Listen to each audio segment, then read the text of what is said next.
The time in the world here, the Tuesday Night Open Mic. Please give it up for my friend, Mr. LP Dixon, everybody. Woo!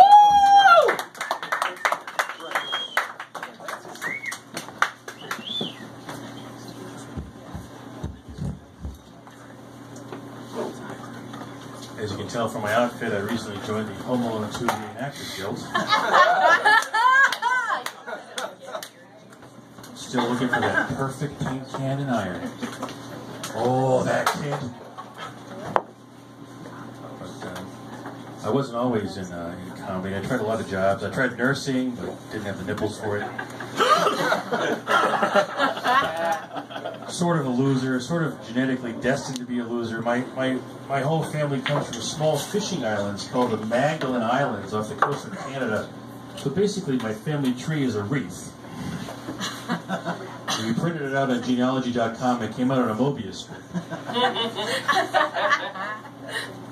We go into the marriage part of our Bible, and it actually looks like DNA. It's just two lines of people connected like this, and twisted. It's probably illegal. I'm not a very good husband or father. I was in the Army. I wasn't a very good soldier.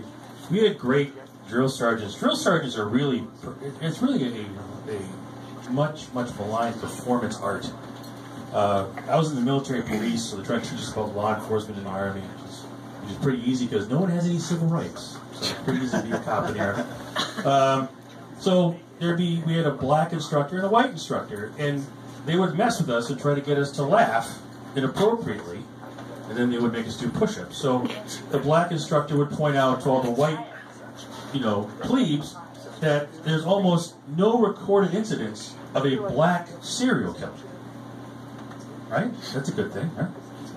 And then the white instructor would go, yeah, that's because it's too much like a job. You gotta have a van, you gotta have a house, you gotta learn to knots. And we weren't allowed to laugh at this, because it's obviously horrible, right?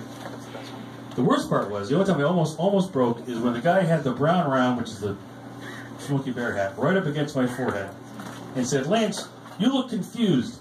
Is it Father's Day? Can't say anything, because you're at attention.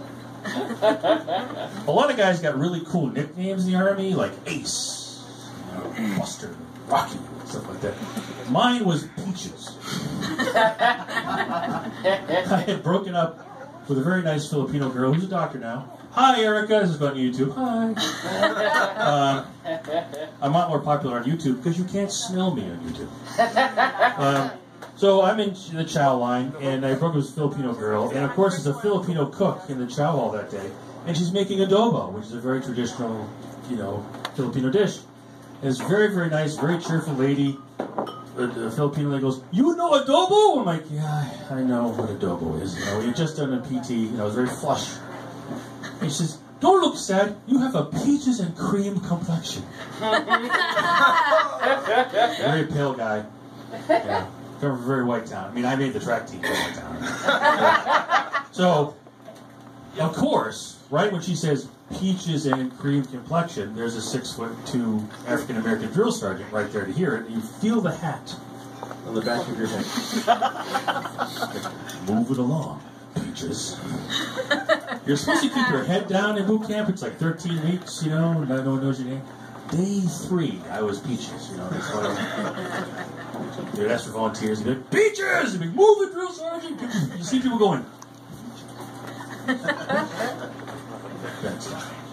But I didn't pass my competence on to my children. I have very, very competent children, especially my daughter Charlotte. She's a very, very intelligent young woman. She's probably going to be Secretary of State. But she's very vindictive. Might be an estrogen thing. So we go camping. And, I'm not a very good parent. So Charlotte comes in and asks for the mosquito repellent. I'm like, oh, okay. I figured she's going to take a cigarette lighter, burn her brother, or something like that. But that's not what happened. So I go outside, and Charlotte has her arm up, and she has her furrowed brow like this, and she's passing judgment on mosquitoes, sparing some, but not all, and spraying those found unworthy with mosquito repellent. So I'm like, Charlotte, why are you spraying mosquitoes with mosquito repellent? And she goes, well, they bit me. Big mistake. So I'm spraying the ones that offended me was mosquito repellent. So they are forced to be ostracized by their fellow mosquitoes and must wander the earth alone and die. Now the scary part is, as a parent, is she did the fucking thing with her arm.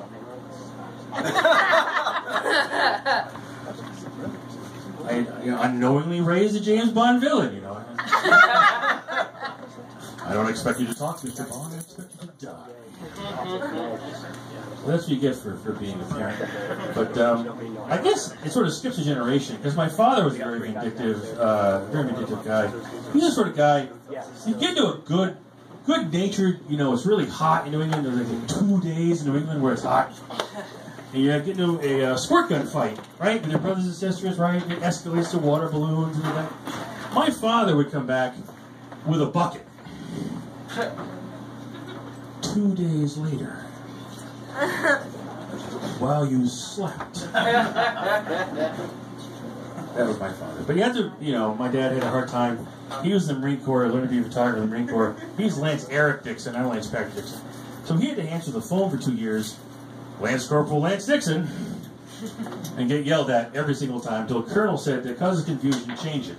So when a colonel says change it, you know. But the next 2 years is Eric Dixon, not Lance.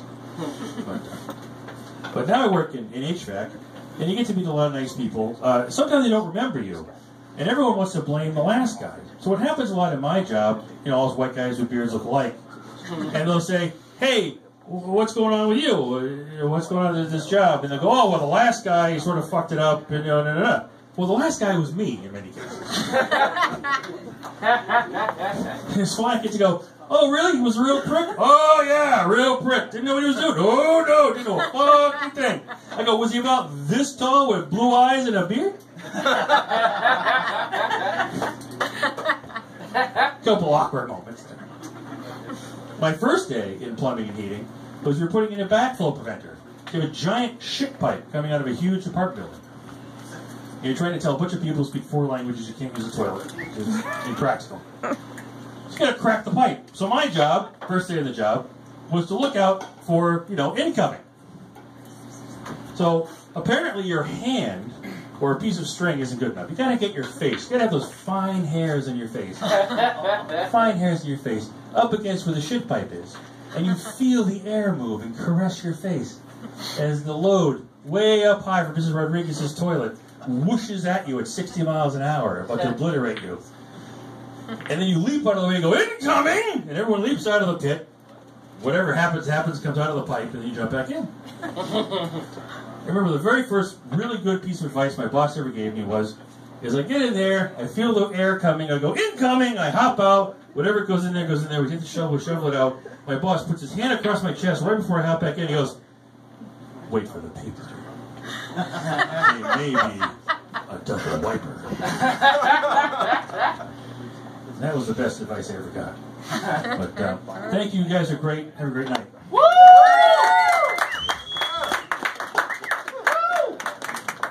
LP Dixon, everybody.